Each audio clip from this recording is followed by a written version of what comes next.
Hello dear students, welcome in ASC starter. Dear student, इस video में मैं आपको क्लास 7th का साइंस का जो लास्ट ईयर का क्वेश्चन पेपर है ना, ये समझाने जा रहा हूँ। देखिए, लास्ट ईयर का पेपर जो इस साल है सेम तो आता नहीं है, लेकिन इससे हम प्रैक्टिस कर सकते हैं और आइडिया ले सकते हैं कि पेपर कैसा रह सकता है। आपका पेपर 2.5 घंटे का रहेगा और 60 नंबर का आपका पेपर रहेगा। और आपको कैसे कैसे करना है इस वीडियो में मैं आपसे डिस्कस करने जा रहा हूँ। ठीक है, तो एक एक क्वेश्चन करके अच्छे से करेंगे। तो यहाँ पर जो पहला क्वेश्चन है ये यहाँ पर बताया जा रहा है कि आपको सही या गलत बताना है। यहाँ बता रहा है कि क्वार्टर्स घड़ियों द्वारा मापा गया समय पहले उपलब्ध घड़ियों द्वारा मापे गए समय से कम सही होता है। ये कह रहा है जो क्वार्टर घड़ियाँ मापती थी ना टाइम को, तो जो आज टाइम मापते हैं वो दोनों अलग अलग होते हैं, तो ये गलत है। पहले जो क्वार्टर घड़ियाँ थी वो भी सही टाइम मापती थी और आज की घड़ियाँ भी सही टाइम मापती है। इंग्लिश में भी आप देख सकते हैं, इंग्लिश में पढ़ लेते हैं। The time measured by quartz clocks is less accurate than that by the clocks available earlier. तो ये बिल्कुल फॉल्स है, तो इसका आंसर फॉल्स है। देखो, आपके एग्ज़ाम में जो साइंस का पेपर आएगा ना, उसमें एमसीक्यू में नहीं देंगे, आपको ट्रू फॉल्स वन वर्ड में आंसर देना होगा। ठीक है, अगर आप ऊपर वाला नहीं करना चाहते तो आप नीचे वाला कर सकते हैं। यहाँ पर ये बताया गया है कि किसी सामान्य स्वस्थ युवा की विराम की स्थिति में नाड़ी 60 सेकंड में लगभग 12 बार स्पंदन करती है। ये कह रहा था जो पल्स होती है ना, पल्स अगर हम नॉर्मल हैं, हेल्थी हैं बिल्कुल, तो हमारी जो हार्ट बीट होती है ना वो 60 सेकंड में 12 टाइम्स जो होती है ना वो बीट करती है। तो ये ट्रू है फॉल्स है? तो आप सब जानते होंगे ये बिल्कुल पूरी तरह से फॉल्स है, क्योंकि 1 मिनट यानी कि जो 60 सेकंड है उसमें 72 बार जो है वो क्या करती है, बीट करती है। तो ये तो आंसर बिल्कुल गलत है, तो ये भी फॉल्स है।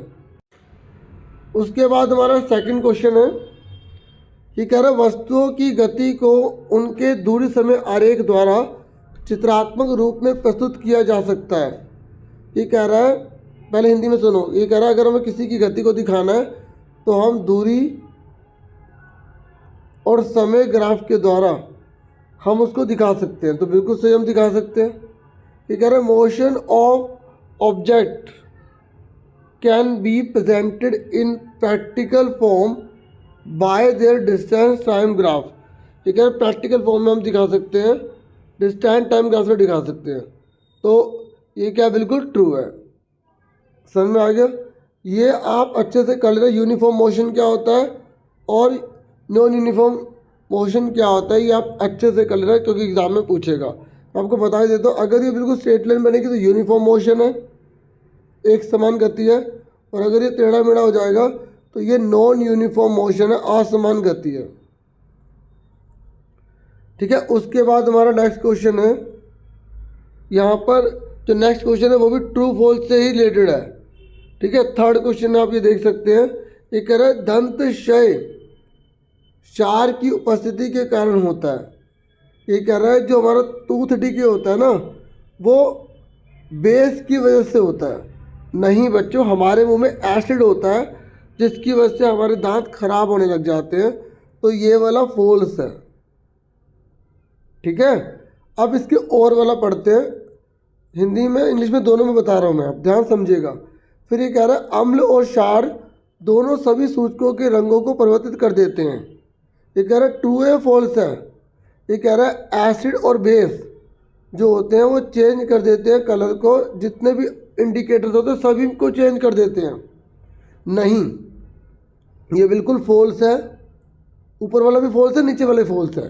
देखो, अगर हम फिनोल्फ्थलीन लेंगे जो सिंथेटिक है, अगर हम फिनोल्फ्थलीन लेंगे जो सिंथेटिक है, मतलब संश्लेषित मनुष्य द्वारा बनाया गया, अगर एसिड होगा तो कलरलेस हो जाएगा, हाँ है ना।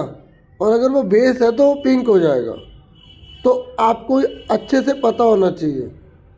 ठीक है, तो इसमें मतलब सभी इंडिकेटर्स के साथ जो है वो हमेशा कलर चेंज करेगा। तो ये फॉल्स है। समझ में आ गया? तो फिनोल्फ्थलीन का मैंने इसलिए बताया क्योंकि एग्ज़ाम में बहुत बार आ चुका है। ऐसे आपको हल्दी का भी याद रखना है कि एसिड के साथ होगा तो क्या होगा, बेस के साथ होगा तो क्या होगा, कमेंट करके ज़रूर बताइएगा। ठीक है, उसके बाद फोर्थ क्वेश्चन है, फोर्थ हमारा क्वेश्चन है, ये भी ट्रू फॉल्स है। यहाँ पर ये बता रहा है कि लिटमस कवक द्वारा प्राप्त होता है। देखो आपकी जो बुक है उसमें जो बॉक्सेस बने उसमें से दिया है ये, तो आपको बॉक्सेस को भी अच्छे से पढ़ना है ताकि आप अच्छा स्कोर कर पाओ। मेरी बात सुन रहे हैं, ये कह रहे हैं लिटमस कवक द्वारा प्राप्त होता है, तो ये बिल्कुल गलत है, जबकि वो लाइकन से प्राप्त होता है, तो ये फॉल्स हुआ। तो चौथा भी क्या है, फॉल्स है। सुन रहे हो, मतलब शुरू में जो क्वेश्चन आएंगे फॉल्स, ट्रू फॉल्स, और फिर इन द ब्लैंक्स में आएंगे।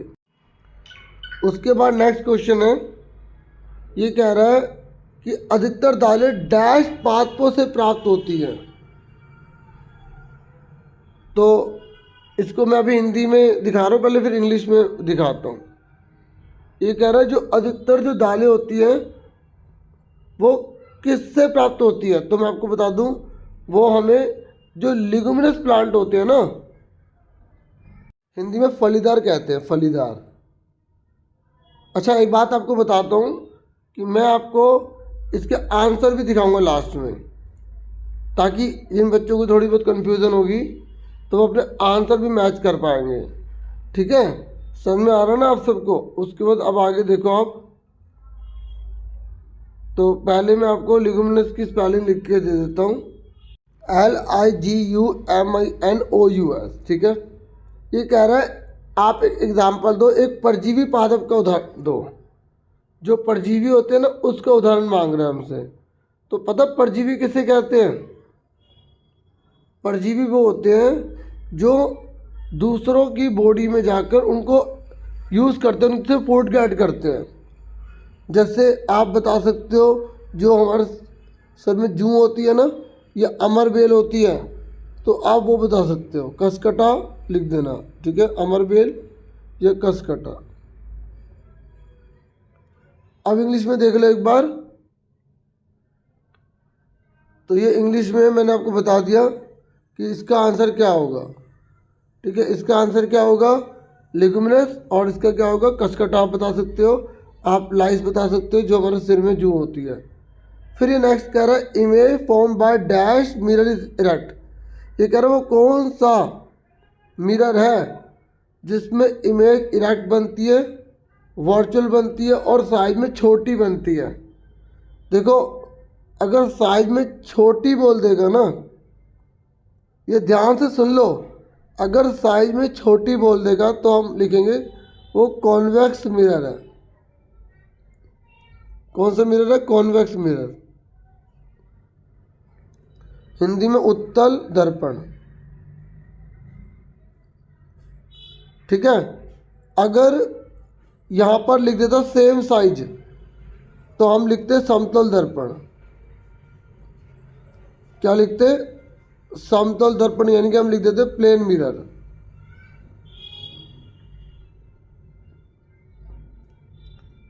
ये आपको ध्यान में रखना है।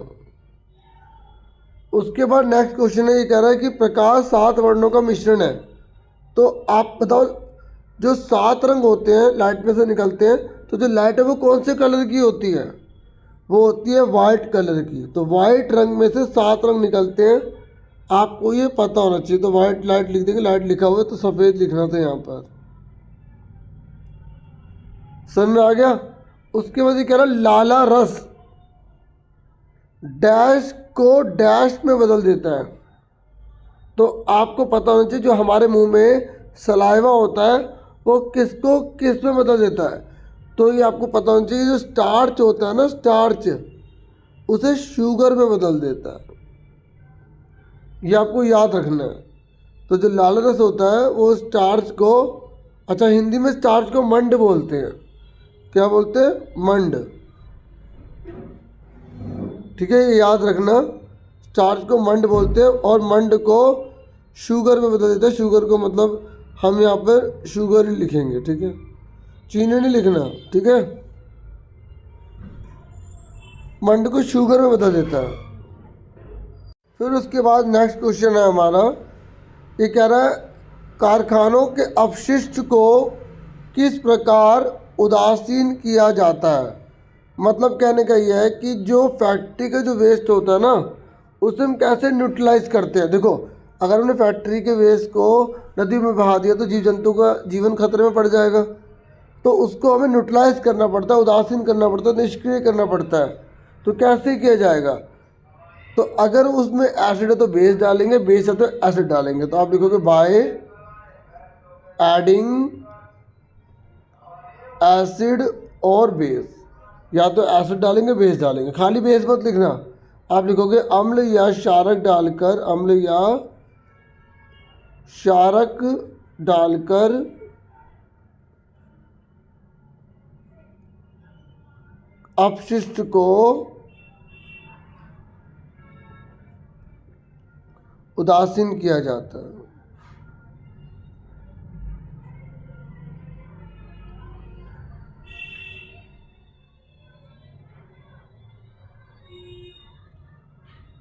ठीक है। उसके बाद नेक्स्ट क्वेश्चन है, ये कह रहा है मरुस्थलीय पात्रों में पत्तियां शल्क अथवा शूलरूपी हो जाती हैं, क्यों? ये कह रहा है जो डेजर्ट प्लांट्स होते हैं ना, उसकी जो पत्तियां होती है वो स्पाइन की तरह होती हैं, एक स्केल की तरह होती है। क्यों होती है? अगर देखो वो पत्तियां पूरी पूरी होंगी तो सूरज की रोशनी में बहुत तेज पड़ती है तो सारी सूख जाएंगी, इसलिए वो अपने को स्पाइन और स्केल बना के रखती हैं। इसका आंसर आप लिखोगे ताकि पानी का ह्रास कम से कम हो। पहले हिंदी में लिख लो, पानी का ह्रास कम से कम हो। इंग्लिश में क्या लिखोगे? To reduce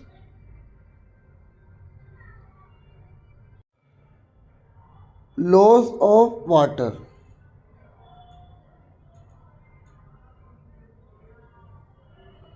to reduce loss of water. उसके बाद इसने नेक्स्ट पूछा है वसा के पूर्ण पाचन के पश्चात बनने वाले दो पदार्थों के नाम लिखिए। ये कह रहा है right the name of to substances formed after complete digestion of fat. ठीक है, ये कह रहा है right the name of to substances formed after complete digestion of fat. जब फैट का डाइजेशन हो जाता है तो दो चीज़ें कौन सी बनती हैं? तो आपको याद रखना है, एक तो फैटी एसिड बनता है, दूसरा ग्लिसरॉल बनता है, Glycerol।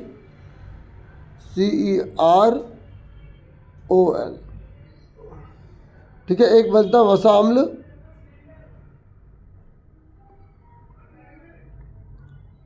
दूसरा ग्लिसरॉल।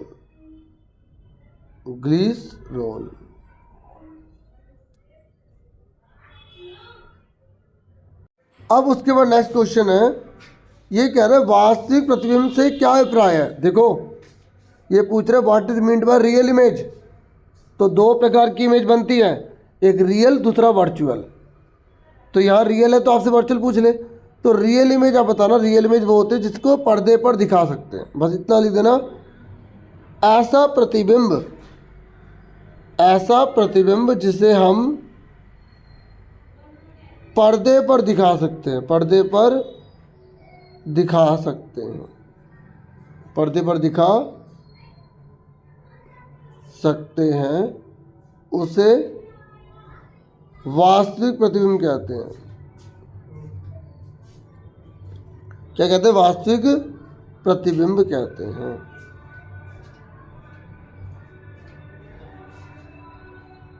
ठीक है, मैं बोल रहा हूँ, अगर पूरा नहीं लिख रहा तो समझा रहा हूँ मैं। ठीक है, अगर इंग्लिश में पूछेगा what is mean by real image, बोलोगे an image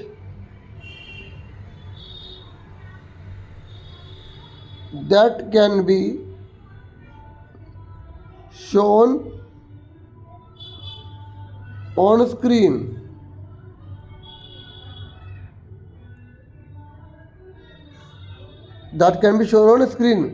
is called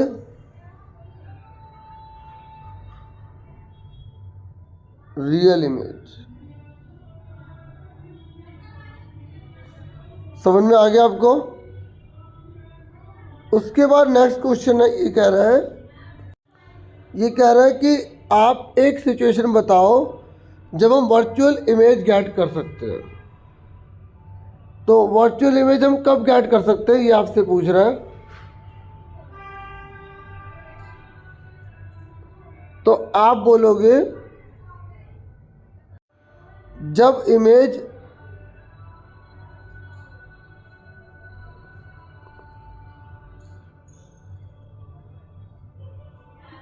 erect image बनती है। क्या बनती है? इरेक्ट।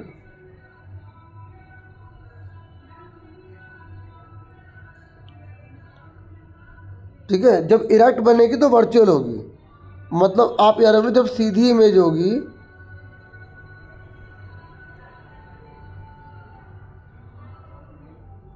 तो वर्चुअल होगी। ठीक है, जब सीधी इमेज होगी तो वर्चुअल होगी। फिर उसके बाद हमारा नेक्स्ट क्वेश्चन है यहाँ पर,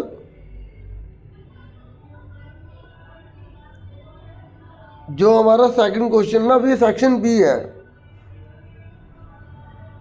देखो अब मेरी बात सुनो, ये जो अब सेक्शन बी है ना, मैं अब आपको लिख लिख के नहीं बताऊंगा, एक समरी में बता दूंगा। अब ध्यान सुनना, ठीक है। तो ये कह रहा है पोषण की स्वपोषी प्रणाली विषमपोषी प्रणाली से कैसे अलग होती है। तो आप बताओगे स्वपोषी जो होते हैं ना वो अपना भोजन खुद बनाते हैं, जबकि जो विषमपोषी होते हैं वो अपने खाने के लिए दूसरों पर निर्भर होते हैं। ऑटोट्रॉपिक मोड ऑफ न्यूट्रिशन वो होता है which can make their own food with the help of photosynthesis. और हेटरोट्रॉप्स वो होते हैं जो अपने फूड के लिए दूसरों पर डिपेंड होते हैं, which are dependent on another. तो आपको अगर नहीं भी पता ना ऑटोट्रॉप हेटरोट्रॉप के बारे में, साइंस का अगर क्वेश्चन आ जाता है तो आप इतना याद रखना डियर कि आप ना उसकी पिक्चर या उसका एग्जाम्पल जो लिख देना। अच्छा एक बात बता दूं कि मैं इन सब के आंसर आपको एक अलग वीडियो में दिखाऊंगा, मतलब इसी वीडियो में, मतलब लास्ट में, तो आप देख लेना। ठीक है, वो एक ही लैंग्वेज में होंगे। ठीक है, जो भी लैंग्वेज में होगा आपको दिखा दूंगा मैं। ठीक है, बाकी भी समरी में बताता हूँ। अच्छा, ऑटोट्रॉपिक का एग्जाम्पल आप प्लांट्स लिख देना और हेटरोट्रॉपिक का एग्जाम्पल आप एनिमल लिख देना। स्वपोषी का एग्जाम्पल आप लिख देना कि ये जो पेड़ पौधे हैं, और विषमपोषी का एग्जाम्पल आप क्या लिख देना, जीव जंतु। फिर ये कह रहा है पादाप क्या होता है।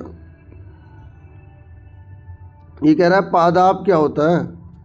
ये बोलोगे जिसका प्रयोग अमीबा भोजन को पकड़ने के लिए करता है ना, उसे बोलते हैं। तो आप बोलोगे प्रोजेक्शन लाइक अमोइबा, मतलब प्रोजेक्शन इन अमोइबा, या यूँ कह सकते हैं हम कि जो नकली पैर होते हैं ना अमोइबा में, उसे बोलते हैं सुडोपोडिया। ठीक है, इसे बोलते हैं पादाप। और खाद्यधानी का क्या महत्व है? खाद्यधानी का क्या महत्व है? तो मैं आपको एक बात और बताऊं, अगर पादाप आ गया ना तो आप इतना भी लिख दोगे ना नकली पैर, तब भी आपको आंसर मिल जाएगा। और रही बात फूड वैक्यूल की, तो आप बताओगे it is use for digestion of food. बस इतना याद रख लो, ये खाने के पाचन का काम करती है, डाइजेशन ऑफ फूड। देखो प्लीज़ वीडियो को लाइक जरूर कर दिया करो। ठीक है, फिर नेक्स्ट है चौथा क्वेश्चन। ये कह रहा है पौधे वायु में प्रयुक्त गैस नाइट्रोजन को अवशोषित नहीं कर सकते। नहीं कर सकते ना पौधे, हाँ या ना। फिर पौधे किस नाइट्रोजन का उपयोग किस प्रकार करते हैं ये आपको बताना है। देखो पौधे जो होते हैं वो डायरेक्ट नाइट्रोजन को एब्जॉर्ब नहीं कर सकते। ठीक है, पौधे नहीं कर सकते, तो फिर कैसे करेंगे वो? तो आप बोलोगे वो नाइट्रोजन का यूज़ करते हैं राइजोबियम की मदद से। राइजोबियम एक बैक्टीरिया होता है जो नाइट्रोजन को नाइट्रेट्स में बदल देता है। ठीक है, ये याद रखना, बहुत इंपॉर्टेंट क्वेश्चन है, एग्जाम में आता भी है कि नाइट्रोजन को नाइट्रेट्स में कौन बदलता है, क्योंकि यही क्वेश्चन थोड़े चेंज होकर आ जाते हैं कई बार, इसलिए मैं आसपास की चीज़ें भी बता रहा हूँ। तो राइजोबियम क्या करता है, नाइट्रोजन को नाइट्रेट्स में बदल देता है। ये इसमें मेन आंसर बताना था। उसके बाद नेक्स्ट क्वेश्चन है हमारा, ये कह रहा है कि जो अगर और वाला करते हैं तो how does the pitcher plant trap an insect. जो पिचर प्लांट होता है ना वो अपना भोजन कैसे पकड़ता है। तो आप इतना रखना, एंड ये अपने रिड को क्लोज कर लेता है। क्या लिखोगे? It the lid closes and trapped inside get and tangle into the hair, मतलब और इसके जो हेयर की मदद से मतलब ये अपने को क्लोज कर लेता है, इतना लिख देना खाली। ठीक है। घटपर्णी जो होता है ना, घटपर्णी पौधा कीट को कैसे फंसाता है? ये अपने घटपर्णी में जो बालों जैसे एक संरचना होती है, ठीक है, उसको क्लोज कर लेता, बंद कर लेता है, जिसके से वो कीड़ा उसमें फंस जाता है।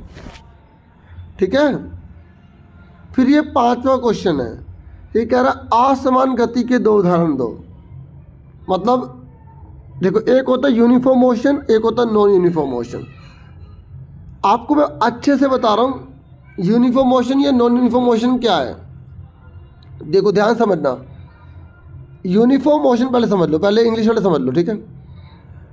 यूनिफॉर्म मोशन का मतलब होता है when equal distance is covered in equal time, बस इतना याद रख लो। अब हिंदी में सुनो, समान गति बता रहा हूँ पहले, समान गति, क्योंकि जो यहाँ नहीं दे रखा वो भी आ सकता है ना। समान गति किसे कहते हैं? आप बोलोगे जब बराबर दूरी बराबर समय में तय की जाती है उससे हम क्या बोलते हैं? समान गति कहते हैं। अगर असमान गति आ जाए तो आप बोलोगे जब समय तो बराबर होता है लेकिन दूरी जो तय की जाती है वो घटती बढ़ती रहती है, उसको हम असमान गति कहते हैं। पर इसने पता है क्या पूछा है? असमान गति के 2 उदाहरण दो। तो आप लिख दो बहती हुई हवा, चलती हुई बस, कुछ भी लिख दो बस, मूविंग बस, ब्लोइंग विंड, क्योंकि हमने ये नहीं लिखा ना यूनिफॉर्म, तो वो कोई कैसे भी चल सकती है। ठीक है।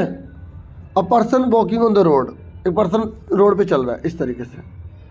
अब ये क्वेश्चन न्यूमेरिकल अगर आ गया, अगर स्पीड इतनी है, टाइम इतना है, डिस्टेंस निकालो, तो बच्चों अगर आपको फॉर्मूला नहीं पता ना डिस्टेंस का, तो ये बहुत बहुत गलत बात है। डिस्टेंस का फॉर्मूला होता है स्पीड इनटू टाइम।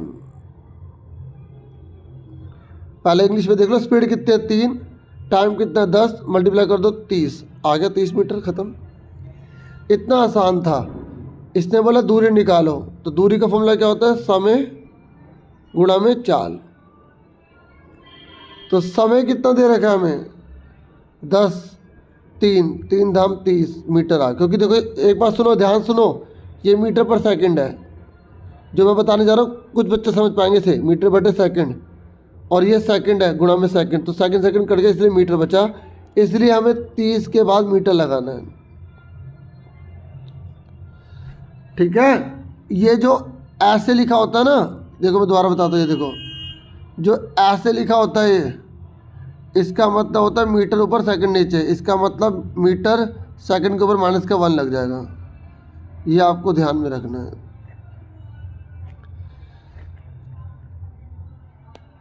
समझ में आ गया? मैंने हिंदी इंग्लिश दोनों में बता दिया। अब उसके बाद है 6ठा क्वेश्चन, देखो। अब आ जाओ अगले क्वेश्चन पर। ये कह रहे हैं एक ना हमारे पास विलन उदासीन है। पहले हिंदी में समझो। ये कह रहा है लाल लिटमस या नीली लिटमस से आप कैसे पता लगाओगे कि हाँ भाई ये उदासीन है? उदासीन पता है किसे कहते हैं? जैसे पानी होता है ना, जो ना खट्टा होता है ना, जो कड़वा होता है, तो उसे उदासीन कहेंगे। अब हमें पता लगाना है कि पानी जो है ना वो एसिड क्यों है। आप बोलोगे पहले हम उसमें लाल लिटमस पेपर डालेंगे तब भी उसका कलर चेंज नहीं होगा, फिर हम नीला डालेंगे तब भी उसका कलर चेंज नहीं हुआ, तो इससे प्रूव होता है कि वो उदासीन है। ऐसे लिखना है। ठीक है। पहले हिंदी में समझ लो। लवण किन्हें कहते हैं? तो आपको ये बताना लवण किसे कहते हैं। बोलोगे जब एसिड और बेस मिल जाते हैं, एसिड, मैं हिंदी में पहले बता रहा हूँ ना, पहले हिंदी में देखो, जब लवण और जब अम्ल और क्षारक मिल जाते हैं तो जो चीज़ बनती है उसे बोलते हैं लवण और जल। ठीक है। तो इस तरीके से आप बोलो लवण जो होता है अम्ल और क्षारक को उदासीन करके बनाए जाते हैं। ठीक है। नल का पानी आसू जल से किस प्रकार भिन्न होता है?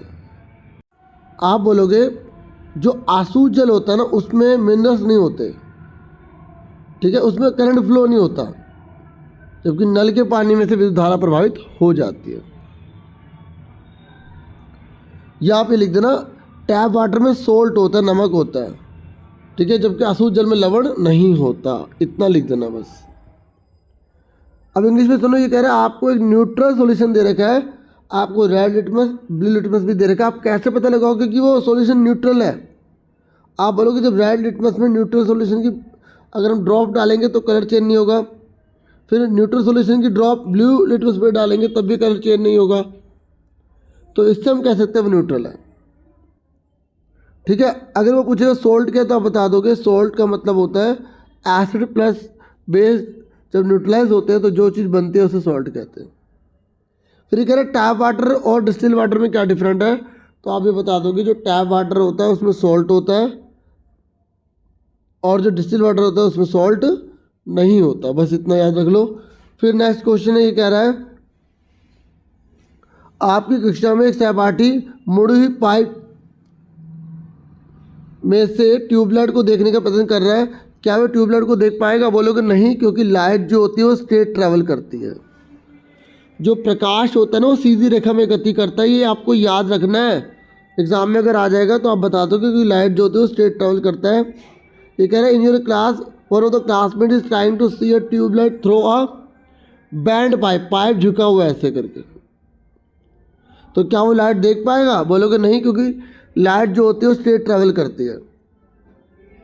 फिर ये कह रहा है इसके बारे में बताइए, किसके बारे में? ये देखो, ये कह रहा है कुछ हरे पादप कीटभक्षी होते हैं, तो क्या आप इससे सहमत हो? तो आप बोलोगे हाँ होते हैं, क्योंकि ये उनसे जो ऑर्गेनिज्म होते हैं उनसे फूड गेट करते हैं। ठीक है। जो बोलोगे कीटभक्षी इसलिए होते हैं क्योंकि ये कीड़ों से ही भोजन ग्रहण करते हैं। जैसे पिक्चर प्लांट पढ़ा नहीं था, वो लिख देना। ये कह रहे पत्तियों में सूक्ष्म रंध्र होते हैं, बोलोगे हाँ पत्ती में छोटे छोटे रंध्र होते हैं। ये बहुत बड़ा क्वेश्चन है, रंध्र स्टोमेटा। बड़े क्लास के बच्चे जो पढ़ते हैं वो बता नहीं पाते। स्टोमेटा मतलब रंध्र, पत्ती में जो छोटे छोटे छेद होते हैं वो गैसों का आदान प्रदान करते हैं और जो पानी फालतू होता है उसे भाप बना के उड़ा देते हैं। अगर आपसे रंध्र का कार्य पूछेगा तो बता दोगे ना। फिर कह रहा है किन्हीं दो लाभकारी कवकों के नाम बताओ, मतलब जिनका प्रयोग खाने में या केक बनाने में कहीं ना कहीं होता हो। तो दो कवक पूछ रहा है कि ईस्ट लिख दो, एक मशरूम लिख दो, जिसका प्रयोग लोग खाने के लिए करते हैं, केक को फुलाने के लिए करते हैं। ठीक है। हिंदी में यीस्ट हो जाएगा और मशरूम हो जाएगा। तो अगर आपसे पूछेगा दो कवक बताओ जो फायदेमंद होते हैं, तो आप कौन सा बताओगे? यीस्ट और मशरूम बता दोगे। अब एक बार इंग्लिश में सुन लो फटाफट। ये कह रहा है सम प्लांट्स आर इंसेक्टिवरस। ये कह रहा है कुछ पौधे इंसेक्टिवरस होते हैं, क्यों? बोलोगे क्योंकि उन्हें अपना जो भोजन चाहिए होता है ना वो इंसेक्ट से मिलता है, इसलिए। ठीक है। और सोइल में न्यूट्रिशन होते नहीं है, इसलिए। और आप बता दोगे जैसे इंसेक्टिवरस प्लांट कौन सा होता है? पिक्चर प्लांट सुना है? पिक्चर प्लांट वो लिख देना। फिर कह रहा है लीव्स में स्मॉल पोर्स क्यों होते हैं? गैसों का एक्सचेंज करने के लिए होते हैं ना। तो अगर आपसे पूछेगा ना जो स्मॉल पोर्स होते हैं स्टोमेटा कहते हैं, तो स्टोमेटा पे क्वेश्चन आ जाता है। स्टोमेटा बच्चों को पता नहीं होता स्टोमेटा क्या होता है, तो आप बताओगे जो पत्ती में छोटे छोटे छेद होते हैं ना उसे स्टोमेटा कहते हैं। इसके दो फंक्शन है, एक तो गैसों का एक्सचेंज करना, दूसरा पानी जो है उसको बाहर कर देना। फिर ये कह रहे दो बेनिफिट वाले फंगस बताओ, तो आप बता दो। एक मशरूम होता है, दूसरा यीस्ट होता है। बता दोगे ना, हाँ या ना?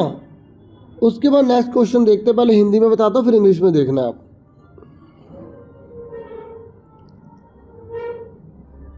देखो 9th क्वेश्चन देखो। ये कह रहा है अमाशय में भोजन के पाचन का वर्णन करो। देखो ये पता क्या पूछ रहा है, जो हमारा अमाशय है ना उसमें भोजन कैसे पचता है। तो हमारे अमाशय का पूछा तो आप उसमें बताओगे कि एक तो म्यूकस पाया जाता है उसमें। अब म्यूकस को हिंदी में पता है क्या बोलते हैं? इसे बोला जाता है श्लेष्मा। क्या बोला जाता है? श्लेष्मा। ठीक है। क्या बोला जाता है? श्लेष्मा, म्यूकस को। तो ये कह रहा है पाचन कैसे होता है, तो एक श्लेष्मा होता है, दूसरा HCl होता है और तीसरा होता है डाइजेस्टिव जूस, हिंदी में बोलते हैं पाचक रस। तो आप बताओगे ये तीनों मिलकर हमारे भोजन का पाचन का काम करते हैं। ठीक है। तो पहला कौन सा बताया मैंने? श्लेष्मा। दूसरा मैंने बताया आपको HCl, तीसरा बताया पाचक रस। तीनों मिलकर भोजन का पाचन करने का काम करते हैं। फिर ये कह रहे हैं किसी रोगी को ग्लूकोज की ड्रिप लगाने की क्या आवश्यकता होती है, तो आप बता दोगे। अच्छा इसमें और भी आपको बताना पड़ेगा कि म्यूकस क्या करता है? पेट की रक्षा करता है श्लेष्मा। HCl क्या करता है? बैक्टीरिया को मारता है। और डाइजेस्टिव जो जूस होता है वो प्रोटीन को तोड़ता है, प्रोटीन को सिंपल कर देता है, कॉम्प्लेक्स को सिंपल करता है, ठीक है। फिर अगर आपसे पूछे किसी रोगी को ग्लूकोज की ड्रिप लगाने की आवश्यकता क्यों होती है, तो आप क्या बताओगे कि अगर हम कोई जैसे रोगी है उसको हम ग्लूकोज क्यों चढ़ा रहे हैं, क्योंकि उसको जल्दी एनर्जी मिल जाए, क्या लिखोगे, फॉर इंस्टेंट एनर्जी, जल्दी ऊर्जा देने के लिए, ठीक है। और दूसरी बात, अभी उसका शरीर पच नहीं रहा, मतलब शरीर में पचा नहीं पा रहा खाने को, इसलिए ग्लूकोज देने से उसकी आंतों को आराम मिलेगा, फिर वो खाना पचने की शक्ति आ जाएगी उसमें। ये कह रहा है, ये पूछे रोमंथी कौन होता है, ये पता है क्या होता है, जो जानवर होते हैं ना उनमें इस प्रकार का ऊंचाई आपने देखी होगी, कुबड़ सा निकला होता है, तो वो रूमिनेंट होता है, उसमें सेलुलोज को पचाने की शक्ति होती है, वो आपको बताना, और ये खाने को स्टोर करके रख सकते हैं, ठीक है। अब इंग्लिश में देख लो, ये कह रहा है कि डाइजेशन ऑफ फूड का कैसे होता है स्टमक में, तो आप बोलोगे डाइजेशन फूड के लिए ना इसमें 3 चीज़ें पाई जाती हैं। एक तो म्यूकस होता है, आपको पता होना चाहिए म्यूकस, ठीक है। दूसरा आपको एचसीएल पता होना चाहिए। तीसरा आपको जो है डाइजेस्टिव एंजाइम पता होना चाहिए, डाइजेस्टिव जूस।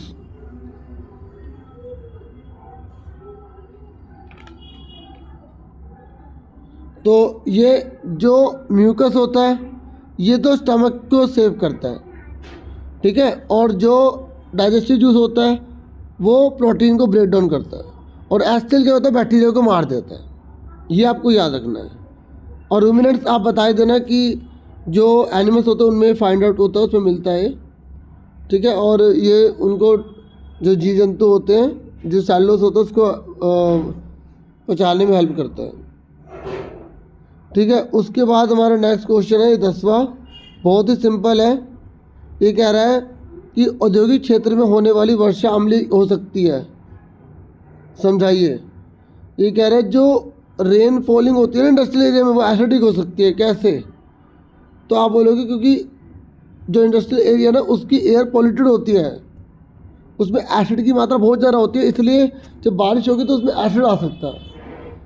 समझ में कुछ भी ना आए ना तो आप उसकी टॉपिक को सोचना, उसी को लिखना बना बना के उसी को, अगर छोड़ दिया तो गलत हो जाएगा, ठीक है। अगर ये पूछ रहा है कि देखो एसिड पता है कैसे कहते हैं, जब एक तरह से बारिश में से एसिड गिर रहा हो, और वो तब गिरेगा जब बहुत ज़्यादा फैक्ट्री लगे तो उनके सारे धुएं में एसिड मिला होता है, और वही जब ऊपर जाएगा तो वही बारिश के साथ जब वो नीचे आएगा तो सबको नुकसान कर देगा और अन्य प्रकार की बीमारियां पैदा कर सकता है, ठीक है। ये तो बहुत आसान था। उसके बाद ये कह रहा है नेक्स्ट क्वेश्चन 11वां, आप ये कैसे कह सकते हैं कि एक तालाब की सतह समतल दर्पण की भांति होती है। देखो ये जानबूझ के आपसे ये पूछना चाहता है कि प्लेन मिरर की खास बात बताओ, थोड़ा सा घुमा दिया, आप बोल रहे क्योंकि उसमें सेम साइज होता है, ठीक है। क्या होता है, सेम साइज, मेन आपको क्या बताना है इसमें, सेम साइज होता है, ठीक है। और वाटर जो उसमें रिफ्लेक्ट होती है इसलिए हमें इमेज बनते हुए दिखाई देती है, इसलिए, ठीक है। अवतल दर्पण के 2 उपयोग बताओ, अवतल दर्पण के, जो अवतल दर्पण है, देखो आप बोलोगे जो टॉर्च हम जलाते हैं, जो हेडलाइट लगी होती है गाड़ी के आगे, वो अवतल दर्पण की वजह से तो है। तो आपके एग्जाम में अवतल दर्पण उत्तल दर्पण दोनों के उपयोग पूछ सकता है, आप अच्छे से बताना। ये कह रहा है ये नहीं आता तो उत्तल दर्पण बता दो। उत्तल दर्पण जैसे कोई गाड़ी पीछे आ रही है उसको देखने के काम आता है उत्तल दर्पण जो होता है। और आप ये अवतल दर्पण में तो डेंटिस्ट का बता सकते हो, डेंटिस्ट दांत को चेक करने के लिए दांत को बड़ा कर देता है ना, वो अवतल दर्पण की वजह से करता है ताकि मरीज का दांत के अंदर का कीड़ा पता लग सके सही से। और अगर उत्तल आ जाएगा तो आप बता देना, ऑटोमोबाइल जो होती है, गाड़ियाँ जो होती हैं, उनके साइड मिरर होता है, और सिक्योरिटी मिरर सबसे इम्पोर्टेंट है, सिक्योरिटी मिरर।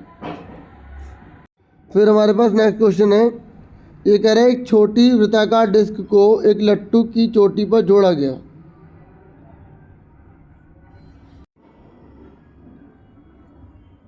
और उस पर इंद्रधनुष के 7 वर्णों का पेंट किया गया, जैसे ये घुमाया ऐसे 7 रंग कर दिए, और किस परिस्थिति में ये डिस्क श्वेत दिखाई देगी।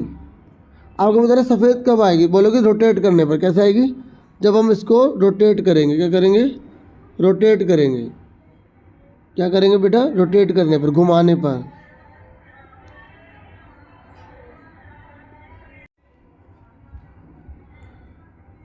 ठीक है, समझ में आ गया आपको। ये जो छोटी रुता का डिस्क है ना लट्टू के, तो उसे घुमाएंगे तो सफ़ेद रंग हो, 7 रंग मिलकर एक वाइट रंग बन जाता है। बस इसमें इतना बताना था। यही आप इंग्लिश में आराम से देख सकते हो।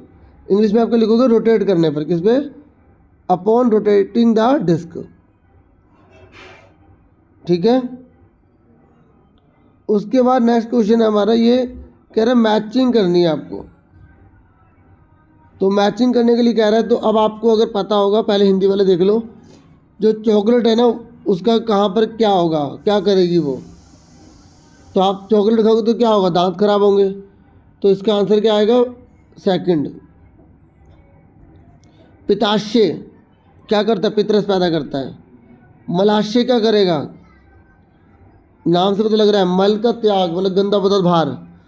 जो हमारा यकृत है वो क्या काम करेगा, जो यकृत है हमारा क्या काम करेगा, वो हमारी सबसे बड़ी ग्रंथि होती है। देखो यही क्वेश्चन में पूछ लेगा, सबसे बड़ी ग्रंथि कौन सी होती है, तो यकृत लीवर होता है। इस तरीके से बता देना। सुन रहे मेरी बात।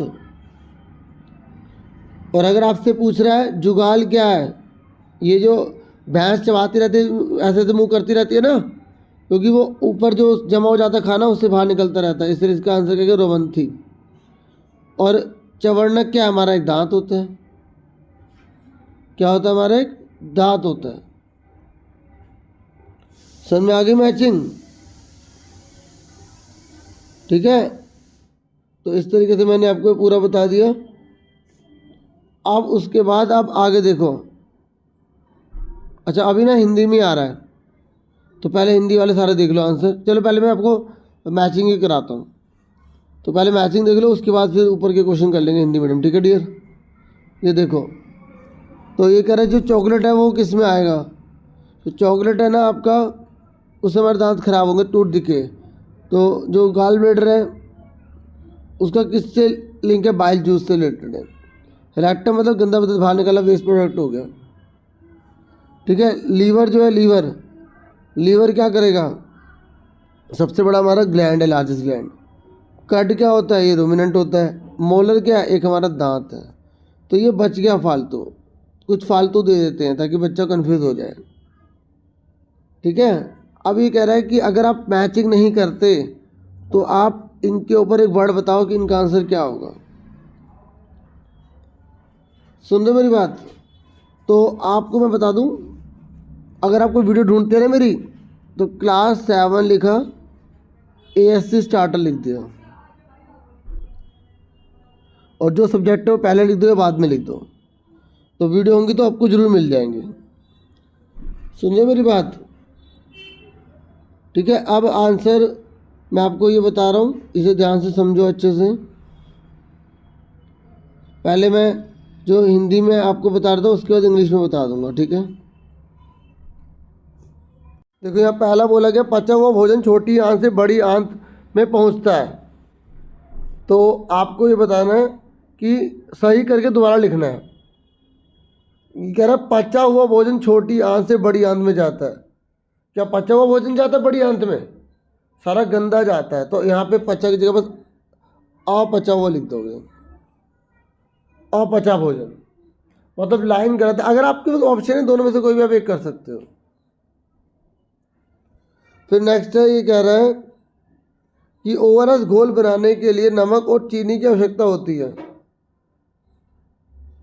तो ओआरएस घोल बनाने के लिए नमक और चीनी की आवश्यकता होती है, पानी नहीं चाहिए, चाहिए नहीं चाहिए। तो यहाँ पे लिख दो ओआरएस घोल बनाने के लिए नमक, पानी और चीनी की आवश्यकता होती है, बस पानी जोड़ देंगे यहाँ पे। फिर नेक्स्ट है, कह रहा है बैक्टीरिया और दाल के पौधे की सहजीविता से किसान को लाभ नहीं होता। क्यों नहीं होता भाई, बस ये नहीं हटा देंगे और आंसर आ जाएगा लाभ होता है। क्या होता है, लाभ होता है। देखा, हल्का सा चेंज करना है। पाचित भोजन का अवशोषण बड़ी आंत में होता है, जल्दी बताओ, बड़ी आंत में होता है नहीं ना। यहाँ पे क्या आ जाएगा, बड़ी की जगह छोटी आ जाएगा। जो छोटी आंत में हमारा भोजन पचता है। ठीक है। तो ये कह रहा है बकरी का पोषण प्रणाली स्वपोषी है। क्या बकरी अपना खाना खुद बना लेती है खुद बना लेगी अपना खाना, नहीं ना। तो यहाँ पर स्वपोषी की जगह क्या आएगा, विषमपोषी आएगा। क्या आएगा, विषमपोषी आएगा।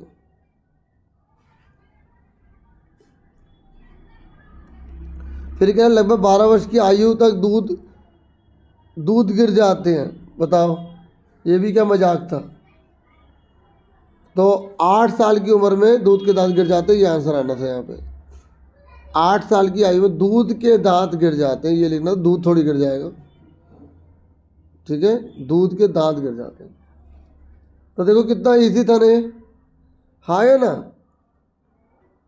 अब उसके बाद इंग्लिश वाले एक बार फटाफट देख लो, मैं फटाफट बता दूँ। देखो यहाँ पर जो पहला बोला गया ना, ये इसने पहला बोला है कि डाइजेस्टेड फूड जो होता है वो लार्ज इंटेस्टाइन में जाता है, तो यहाँ पे अनडाइजेस्टेड कर देंगे। फिर ये कह रहा है ओवर सोल्ट और शुगर रिकॉर्ड होती है, तो यहाँ पे इन्होंने वाटर नहीं लिखा। तो उसके बाद नेक्स्ट है कि जो फार्मर है उसको बिल्कुल भी बेनिफिट नहीं मिलता, ये सिम्बोसिस रिलेशन से। देखो आपसे कभी कभी पूछ भी लेगा कि सिम्बोसिस किसे कहते हैं, जब दो ऑर्गेनिज्म आपस में रिलेशन बना लेते हैं ना, एक दूसरे पर फूड को शेयर करते हैं, ठीक है, जैसे ब्लू ग्रीन एल्गी हो गया और फंजाई, ठीक है, दोनों रिलेशन बनाते हैं, ठीक है। तो एल्गी और फंजाई रिलेशन बना लेते हैं, एक दूसरे की चीज़ों को शेयर करते हैं, तो सिम्बोसिस बोलते हैं। तो आपसे अगर सिम्बोसिस का पूछेगा तो बता देना, ठीक है। तो यहाँ पर नोट हट जाएगा। इस वाले में ये कह रहा है कि डाइजेस्टिव जो फूड होता है वो लार्ज इंटेस्टाइन में होता है, जबकि यहाँ पे क्या आएगा, स्मॉल। फिर ये कहता है mode of nutrition is goat is autotrophic. ये कह रहा है जो गोट होती है ना वो अपना खाना खुद बना लेती है, ऑटोट्रॉपिक होता है। देखो आपसे ऑटोट्रॉपिक अलग से भी पूछ सकता है, तो यहाँ पर क्या क्या हेटरोट्रॉप आएगा, क्योंकि जो बकरी है वो अपने खाने के लिए दूसरे पर निर्भर होती है, ठीक है। पौधे जो होते हैं वो ना ऑटोट्रॉपिक होते हैं, ठीक है, जबकि ठीक है ये हेटरोट्रॉपिक PIC, ठीक है। उसके बाद ये कह रहे हैं कि 12 साल की उम्र में जाके दूध के दांत गिरते हैं, तो यहाँ पर 8 लिखेंगे और यहाँ टूथ मिल्क लिखेंगे, टीथ मिल्क।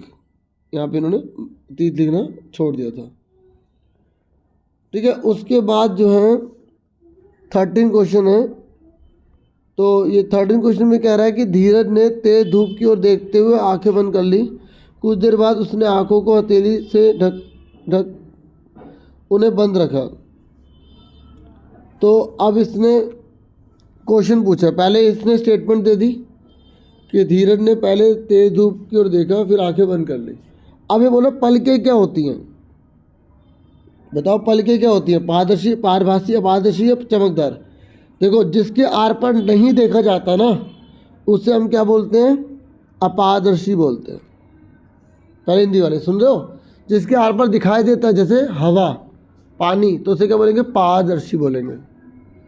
जिसके आर पर हल्का हल्का दिखाई देता है उसे पारभासी कहते हैं। देखो कैसे केस स्टडी दी है इसने, ऐसे आप में देगा। फिर ये कह रहा है नेक्स्ट क्वेश्चन, पहले हिंदी में समझ लेना, ठीक है। ये कह रहा है जो वस्तु अपना प्रकाश देती है उसे क्या बोलते हैं, बताओ। जो अपना खुद का प्रकाश देती है उसे क्या बोलते हैं, बताओ। जो अपना खुद का प्रकाश देते हैं उन्हें क्या बोलते हैं, उन्हें हम बोलते हैं दीप्त, ठीक है। यहाँ पर चमकदार लिखा तो चमकदार लिखेंगे, ठीक है। तो ये कह रहे वस्तु को देखने के लिए जिसकी आवश्यकता होती है वह है, बताओ। वस्तु को मुझे देखना है तो मुझे क्या चाहिए, अगर मैं वस्तु को देखना चाहता हूँ तो मुझे सबसे मेन चीज़ क्या चाहिए, लाइट चाहिए, लाइट। अब इंग्लिश में सुनो, धीरज है उसने अपनी आंखें बंद करी और जब आंखें बंद करी सूरज को देखने के बाद, तो उसकी जो आईलिड है वो क्या कहलाएगी, ओपेक कहलाएगी। ओपेक उसे कहते हैं इसके आर पर बिल्कुल दिखाई नहीं देता। ट्रांसपेरेंट उसे कहते हैं इसके आर पर हल्का पूरा पूरा दिखाई देता है जैसे हवा, पानी।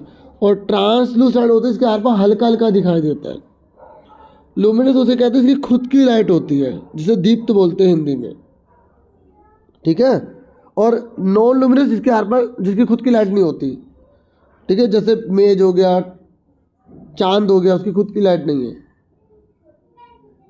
फिर ये कह रहा है ऑब्जेक्ट जिसकी खुद की लाइट होती है उसे क्या बोलते हैं। अच्छा ये तो मैंने बता दिया ना, लुमिनस। ये कह रहा है टू सी द इमेज, अगर मुझे इमेज देखनी है तो मुझे सबसे मेन चीज़ क्या चाहिए, अगर मैं इमेज देखना चाहता हूँ तो मुझे चाहिए लाइट। अब अगला केस स्टडी है। देखिए जो केस स्टडी है ना ये आपकी 6ठी क्लास के बेस या 5वीं क्लास के बेस पर आएगी, ठीक है। जो आपकी वर्कशीट वगैरह जो लिखी हुई है ना उन्हीं में से देंगे, बाकी बहुत ईजी होती है, आप ध्यान से समझो। ये कह रहा है, पहले हिंदी में समझो। अमाशय में निर्मित होने वाले पाचक रस में हाइड्रोक्लोरिक अम्ल होता है, होता है नहीं होता, होता है। यह अम्ल यदि आवश्यक मात्रा से अधिक हो तो नुकसान करेगा। अमाशय को किसी प्रकार की हानि से बचाने के लिए इलाज किया जाना चाहिए। होएगा ना इलाज, अगर ज़्यादा पेट में एसिड बनेगा तो इलाज करवाना पड़ेगा। ये कह रहा है अमाशय में क्या होता है उपस्थित, तो क्या करना पड़ेगा? वो तो हमें पता है कि अमाशय में अम्ल होता है, तो करता है क्या अम्ल? तो अम्ल क्या करता है? देखो ये पैसेज में से आंसर नहीं मिलेगा, आपको खुद सोचना है। ये हानिकारक जीवाणु को मार देता है और भोजन के साथ प्रवेश कर सकते हैं। मतलब उन कीड़ों को मारता है जो हम भोजन खाते हैं ना, तो उसके अंदर अगर कुछ कीड़े मकोड़े चले गए तो उनको जला देता है, भून देता है अच्छे से। तो इसलिए ये एसिड हमारे काम का होता है। तो इसका आंसर ए हो जाएगा। चारों में से पढ़ के बताना था। फिर ये कह रहा है शरीर में भोजन ग्रहण करने की प्रक्रिया क्या कहलाती है? जब हम भोजन को अंदर लेते हैं तो क्या बोलते हैं? आपको सारे अच्छे से याद होने चाहिए। जब हम भोजन को शरीर के अंदर लेते हैं तो उसे पता क्या बोलते हैं? उसे बोला जाता